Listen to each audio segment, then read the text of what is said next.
Progression systems, epic boss raids, competitive PvP, and good old farming and crafting mechanics.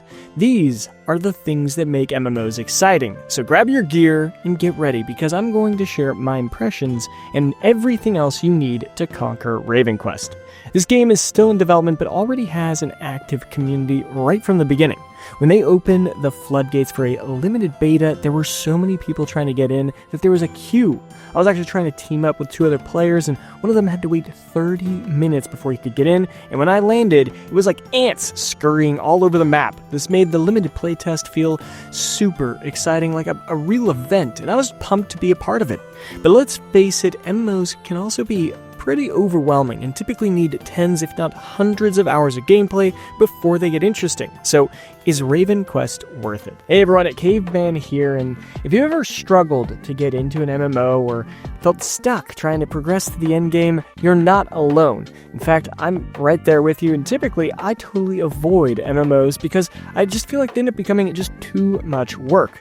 But then I heard about a little bit of hype coming around a game called Raven Quest, a free-to-play, tab-based MMORPG with that nostalgic pixel art that brought me back to the magic of gaming back in the 90s and 2000s.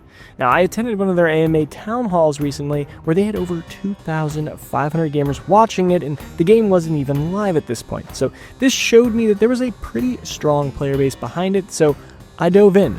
And now, after clocking in 60 hours in its latest Season 3 beta, I'm not only hooked, but I've learned a bunch, and I'm going to share a lot of those tips and tricks with you that'll hopefully take you from that clueless beginner who doesn't play MMOs to being able to reach the endgame content and really enjoying the aspects that come with this genre. I won't say I'm a pro by any means, but I do have information directly from players at the top of the leaderboard.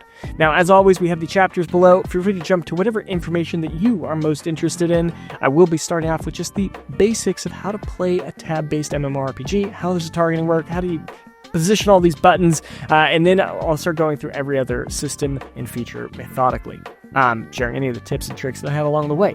Now, because I have small hands, all right, feel free to roast me in the comments below, but if you go down there, you better like and subscribe, because we are covering some gems on this channel, and then we will be sharing some quality information for all the games that we do cover.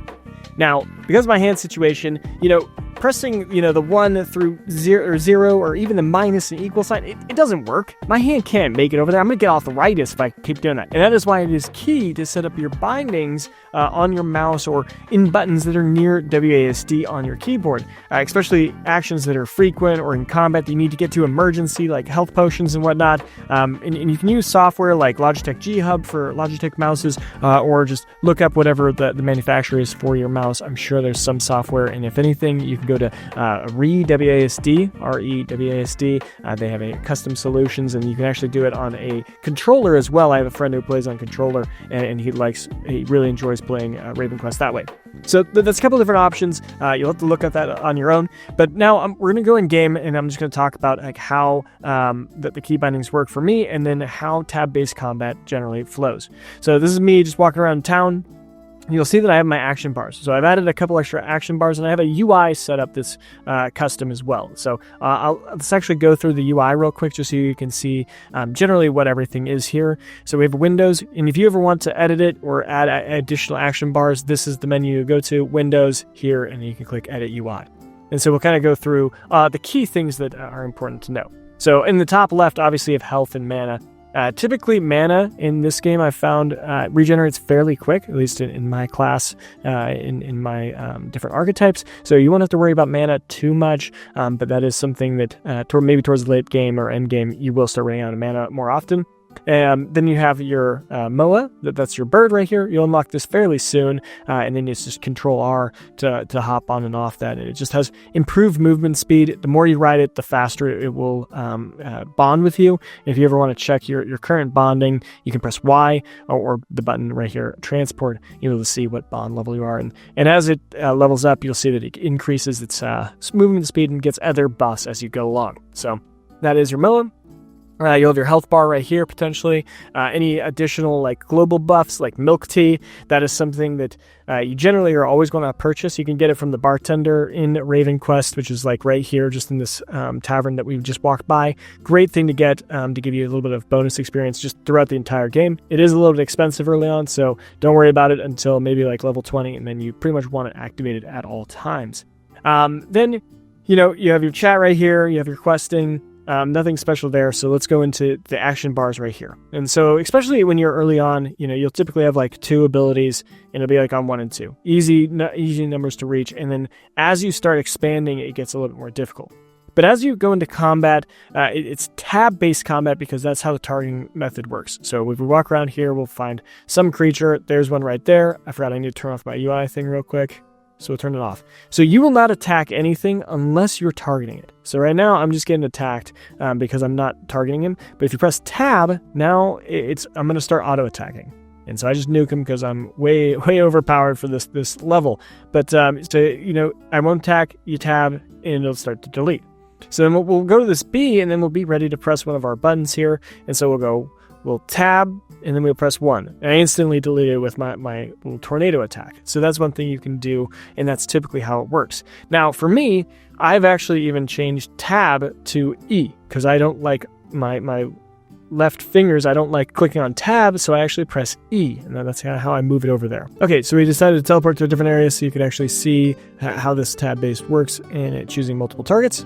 So we'll try and grab the aggro of a couple of units to kind of show you how that works. So we've got 2 guys right here.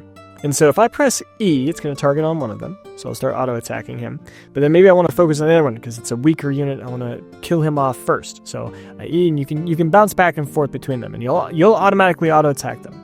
So then it's just important to start actually using your abilities. So right now I got my 1, which is a cyclone. So I can press 1, and then I just put the tornado on that little guy down there. He's now dead. Now, he's dead. It doesn't auto re-engage. There might actually be a setting I need to look into that, but right now there's not. So I need to press E to re-engage on him. Now I'm able to start auto-attacking him once again. And then what's important is to start casting your abilities. So I have a couple damage over time ones I'll cast. So I'll cast this curse. You can see that curse is there. And then I'll cast release. He's dead already because I'm still a little overpowered in this area. But that's kind of how the general flow works there. Now I want to break down a couple other elements of combat. You have something called Aether. So most of your abilities, and we can pull up our archetypes and we'll jump into this a little bit more later on, but these ones generate Aether. You can see at the bottom there, it generates moderate threat, and then, at the very bottom it shows the plus 20. That means it's going to generate plus 20 Aether every time you cast, where this one is going to plus 20.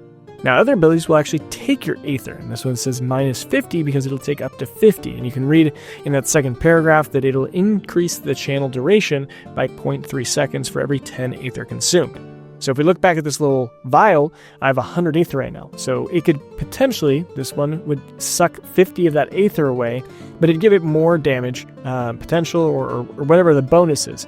For this one, it actually generates an additional 41 damage per 10 Aether consumed. So that's actually a significant amount. If you multiply by 5, that's 200 extra damage when the base damage is only 69. So that's one way to generate a significant amount of improvement there. And so the general flow of combat is going to be, okay, generating Aether and then using a higher tier ability that uses that Aether. And you kind of go back and forth of building and spending. And that's kind of how you break these guys down. So like we'll literally one-tap one of these guys with that one because we're already at the max. So we, boom, cast that. I guess it didn't one-tap it, but it did 582 damage. So that really, really mowed him down. So if we want to try and find, I'll try and spend the rest of my Aether just to get rid of it, and then we'll see the significant decrease in damage that you'll experience. So we won't use this ability because then that would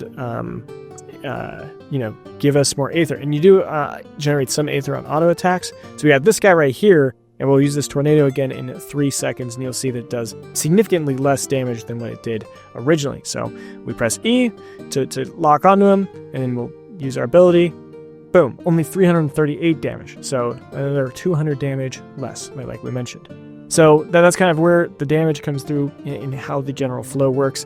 I'm going to go into combos a little bit more later on in a second. Now we're in a region where we are under leveled. These guys are at like level 34 and I'm only at 27. So I'm going to show you guys how to set up combos and stuff like that. I'll quickly go over what my base combo is and then how you kind of build upon it. And so typically it's, building up that Aether and then spending it, as I mentioned earlier. So this one is an Arcane Pulse. I shoot it out 3 times. It stacks and gives my other abilities some bonus damage, and it also builds up Aether. And then I've got my channeling one. This one shoots out a whole bunch of attacks over time, but I'm stationary and possibly exposed. And I have a Tornado, which will give me space and also does a significant amount of time. So the goal is to build up 100 Aether and then spend these 2 abilities. So that's my basic combo. So let's go pick up aggro from one of these guys, and then I'll be able to kind of demonstrate that. I see one on here, so that means that they're coming towards you. So there he is. So I cast once. I cast twice. You can see my stacks are going right there. I have 3 stacks on him. Now I want to create space. I'll create a Tornado. And it confuses him a little bit. And then I'll cast this one right here. And then I'm doing that damage over time. I've done half his health. Now my stuff's on cooldown. Maybe it's time to just shield, give myself some health, and a barrier. Oh no, there's 2 now. I need to create space. So then this is where I have different space things where I can create that nice blast away. Maybe I want to try and focus on just this one right here. So I'll put oh, I messed that up. But we'll kill this guy off real quick. He's almost dead. He's done. Now, if we want, we can try and fight this person. So we'll just heal up again. We'll put a leech on her. We're going to do the regenerate.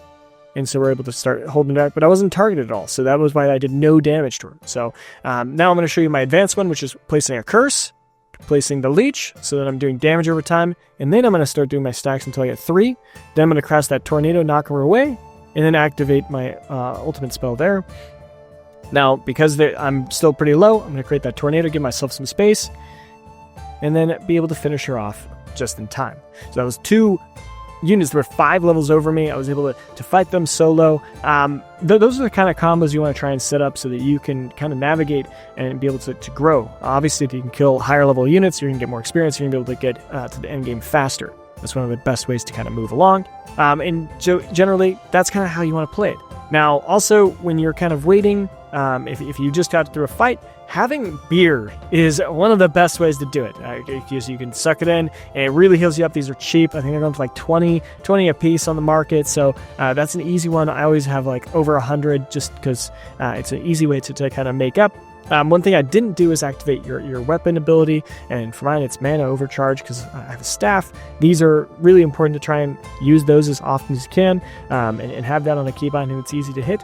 And that generally is kind of how the combat works. So a lot of times you're going to be going through your archetypes and trying to find unique ways where some of these work together and kind of set up this nice combo. So for this one, it's a lot of giving me utility, CC, shielding, stuff like that, so that my damaging ones can actually kind of really deal and kill off the enemies. So that's kind of how I have it set up right now. I'm not saying it's the best, but if you're trying to do an assassin kind of build or a true wizard that just literally nukes and can DPS, try those as well. For me, finding some way to CC, damage, heal back up, that's the best way to progress to the late game, especially if you're a solo player. If you're playing in a party, obviously you want to be more specialized and just be a DPS, just be a CC, a healer, a tank, that's kind of what you want to do. And that's the biggest tip I'm going to say is anytime you're walking around and you're trying to, kill off X amount of enemies for a quest, just try and ask people to join your squad. And so you can do that by pressing Control and then left click on them. And that will open up a menu. They do need to be stationary, otherwise it will not work. I'll try and find someone so that we can kind of demonstrate that I can't go there.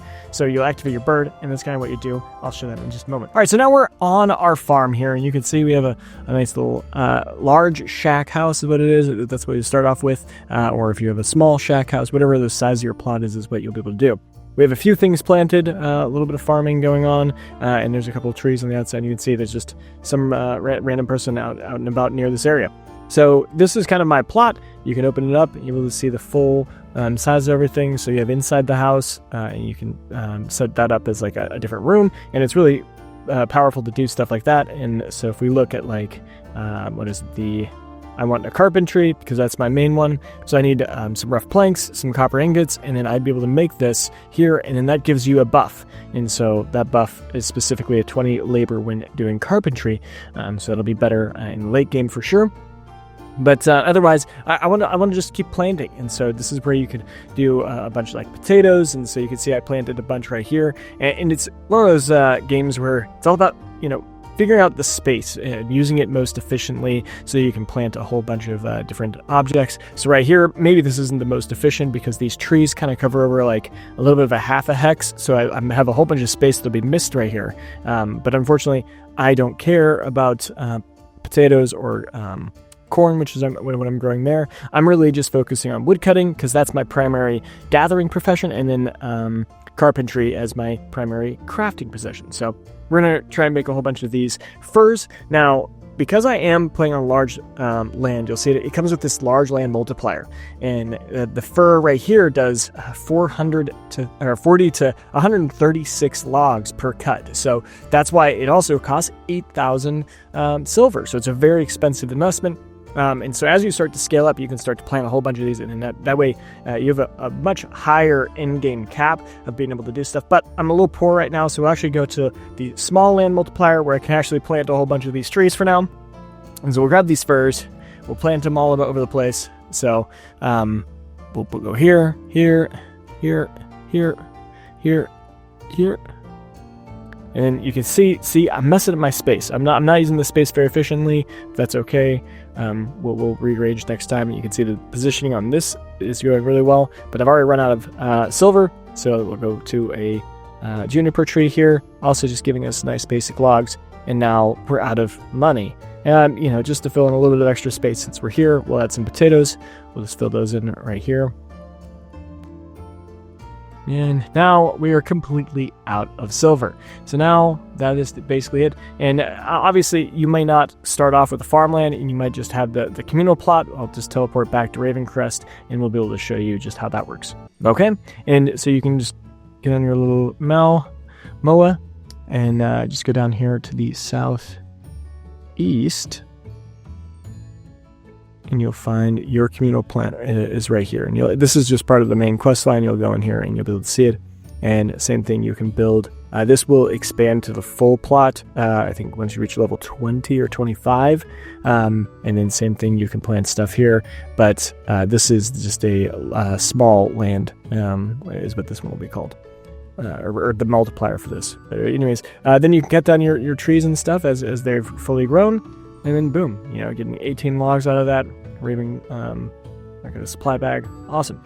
So as time goes on, you're going to be collecting all the resources from your farm, collecting resources just from the map, and also just to loot in general. And so what do you do with all of that once you get to the marketplace? Or once you're coming back, you're like, wow, my inventory is full. I don't know what to do. So I typically will always do my farm first, take care of that, try and replant everything, and then I will go and do all of the crafting stations. Just if you have the raw resources and you can, always do that because it'll give you that experience. You're actually progressing in level, and then typically you can sell that refined material for a little bit of a profit. So, I don't know if we have anything here. No, we don't. And also, just so you know, you can go in here and do a filter, and then by recipe, you can do unlocked and then materials available. And then you'll be able to see quickly, okay, I don't have anything there. We'll go up and see if we can do any farming. I should have actually collected the wheat the potatoes and that corn from my plot, but I totally forgot to do that. We'll be able to go up to the farming station here, and we make some apple puree because we have some apples, which I haven't done yet, which is great. You always want to do at least one for each, and then you get one of these Ravencrest emblems. So we'll unlock that, and then we'll be able to craft it. And this is my first time doing it. You have to do 5 for this, and I'll either discuss crafting before or after this section, but it's all about making sure that you have enough durability to be able to finish the progression bar. And so I get 25 crafting progress every time, depending on the condition. And as long as it's normal or above, you're always going to get 25. So I know that this would take 5 attempts, 5 durability to finish off. So we just need to make sure that we're always in excellent or better condition. So with the poor condition, we want to actually do that apprentice shine to get it out of the poor condition, and now it is in a good condition, so that's awesome. We can continue. If it is in poor condition, it will not work. So anyway, we got enough there to finish it off in 4 goes because we had an excellent halfway in there. And so then we have that apple puree. We're going to go ahead and head down. We have a whole bunch of logs, obviously, because we just cut down that tree. So we'll go ahead and do a little bit of crafting there. And I'll actually go over the crafting now. I'll talk about that. So this is where you can actually increase your quality of your planks. So we have a bunch of them, and so on high enough level that eventually you'll be able to do mass crafting. This is what gets really exciting. At the beginning, it's going to feel like a grind anytime you're doing any crafting. You have to do it one at a time, and you have to do the buttons every one, just trying to get that crafting progression. But once you get further along, you'll be able to do mass crafting, and like I can do 29 rough planks at a single go. And with how many logs it'll be farming on my, or cutting down on my farm, you'll have so many small logs, and then you can always purchase them off the marketplace. And then if you're cutting them down in the overworld, there's a lot of logs you're going to be getting. So we're going to do a mass craft here, get a whole bunch of them, and then you'll start getting a different options. So we have the crafting, so we can get up to 25. And so you can see, okay, it needs 25. This will give you 25 as long as it's normal condition or above. So it only takes 1 go to get it to finish. Now, quality is the second bar here, and that's where you can actually increase it from that normal rough plank to a high quality rough plank. And so for this, we're going to be able to use the Apprentice Shine. And so once again, this will give you 25 crafting quality. So if you think about that, you need 75. So 75 times 25, 25 times 3 is 75. So you need 3 durability, because this uses a durability per each one. So as long as we are getting normal condition or above, we'd also be able to do that. So let's go ahead and try and make this efficient. And so we're going to do one of these. We have good condition, so we can continue. This will give us we'll be at 52 or something, 65. It was a huge boost, actually. And then we got great condition here as well, so we will do that quality one more time, and then this will officially be making high quality planks. And now we're good. We still have a good condition here, so we don't need to use the Apprentice Shine, and so we can use that Apprentice Synthesis. Now, if for some reason we had to spend a whole bunch of our shine to make it a normal or above plank, that's where building that one room in the farm would make it more efficient, or not efficient, but you'd have 20 more labor. So you could apprenticeship shine and make it excellent condition every time if you really wanted to. Anyways, and so then you'll have those rough planks. And so when you go to your marketplace, after I would go to the blacksmith, and I'd also go to the alchemist. So those 5 stations, you're going to hit all 5 of them, just make as much as you can, and then you're going to come back here. And the first step would be to just sell anything that you crafted. So that's the first thing I would do, is create offer. You press I, you open this up, and then you'd be like, okay, where's that apple puree that we made? All right, so we're not going to use apple puree for anything. It actually increases intelligence by 4, so this actually be very good for us as a mage, but maybe you're not a mage build, so you just want to sell it. And so then you typically just want to undercut everyone else. Typical marketplace. And so you just go 33, place sell offer, and you're good to go from there. And so that's kind of how that works. If there's anything else that you crafted that you're not going to be trying to use later on, obviously I'm not going to give them my planks because that's the main profession I'm building on for crafting. And so I'll keep those to try and move up in the crafting element. Now, for other things, like you picked up salt, maybe you don't know what that's for, and that's just like something that's sitting around. Anything you don't know what to do with, you place it here. You check if it has a listed price. So for all the creature products, that'll actually have a price, and you don't want to sell them immediately.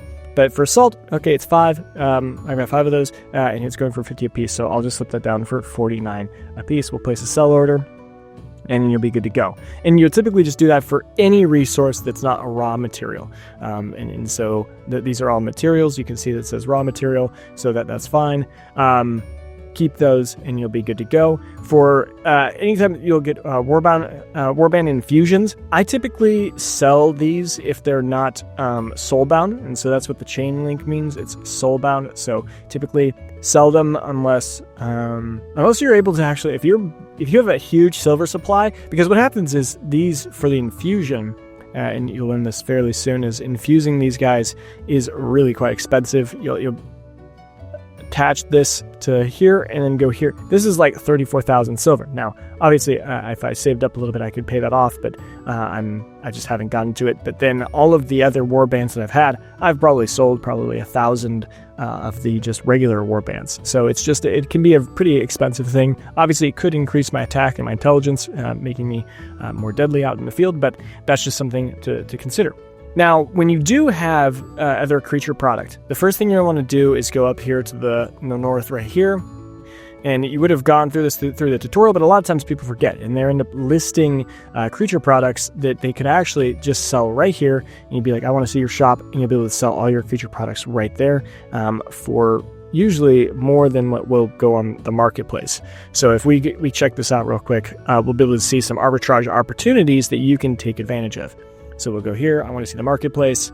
You go to the actual marketplace tab, and you go to others, creature products, and other people are looking for these too. So we'll see if we can actually get one. But boom, we already have one right off the back. So someone's selling old bones for 20 a piece, but these you can see listed right there. They go for 36 silver to the different vendors. So we're going to go and buy that real quick. We'll be making 16 per each one. Shoot, we don't have enough money, so we can't actually buy it. But that's what you end up doing, is just buying all of these that are undervalued. Once again, bag of bones, that's going for 54, and it's only being sold for 39. So you can do a lot of these arbitrage opportunities, but be careful. There might be one like this where it's 180, but it's selling for 1,300. So don't accidentally buy that, and then you lose a lot of your profits. But you can just go through and see if there's any of these that are looking good for you.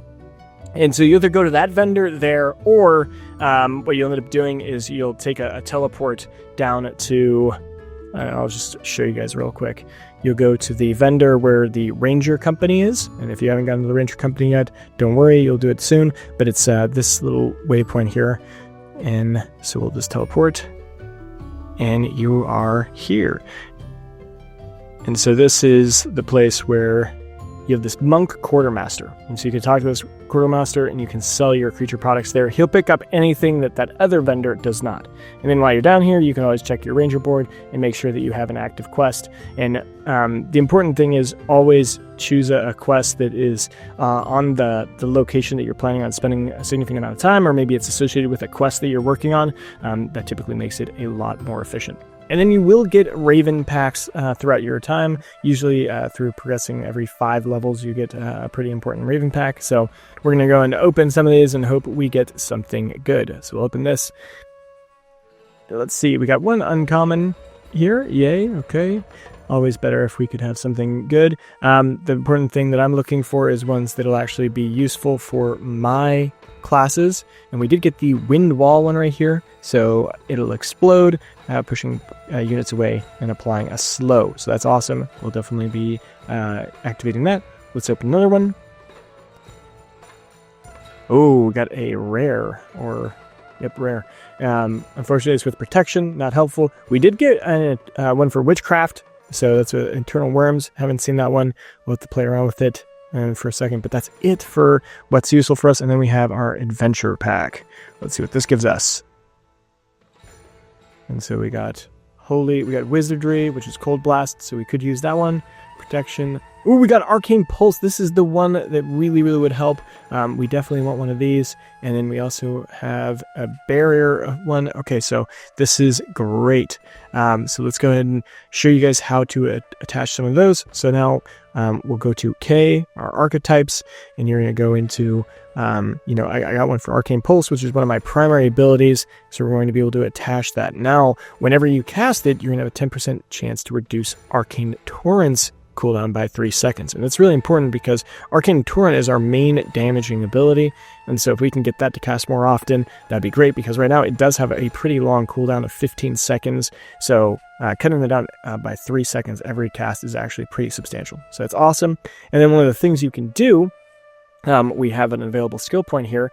We can then upgrade it. And what that's going to do is it's increase the rarity of our Raven card. And so you can see that this is just a basic Raven card, or the lowest common tier. And so that has a 10% chance to reduce it by 3 seconds. Now, when we upgrade this ability, it's going to take care of that. So we're going to upgrade this to there. And now we're going to go back to our Raven card, and we're going to see that this is going to do that. We're going to upgrade it, and now it automatically got upgraded to a uncommon. At least it should have. And we might have just found a bug, which is cool. And we'll just exit out, see if it resets with this. Either way, that UI needs to be more visible. And it doesn't actually show. Interesting. Okay, so what we're going to try and do is we're going to reset our archetypes. Reset witchcraft. Yes. Okay, so that's there. Now let's go ahead and add arcane pulse, arcane torrent, this witchcraft. Okay, now we're going to add this second point here. We're going to add even another one. Oh, we can't. We don't have enough money, but we can add one here, or enough skill points, I should say. And then we will go in and we'll see that now we have a 12% chance to reduce the arcane torrent by 3 seconds. Imagine as you get long, anything that's in bold typically gives you an advantage as the rarity increases. So maybe it'd be cooldown by 4 seconds or 3.5 seconds as time goes on. One example is this one, which my confuse. When I cast this ability, it'll confuse the target, and originally it was like 1.5 seconds, but I've upgraded this several times now, and so now it does it for 2.7 seconds. So that is the power of the Raven cards, and those are going to be NFTs later on in the game, and I think that's what will be the main driving asset that's going to be traded and rented out, and should be add really good utility to the end game. Now, there's still a lot to break down. We're going to go over boss raids, PvP, guild wars, sailing the seas, feeding the monk, trading gifts, and much more. Make sure you hit that subscribe button and smash the like button if you found something helpful, or you're just excited for the Raven Quest global launch, which should be soon. So stay tuned for part 2. Caveman logging off.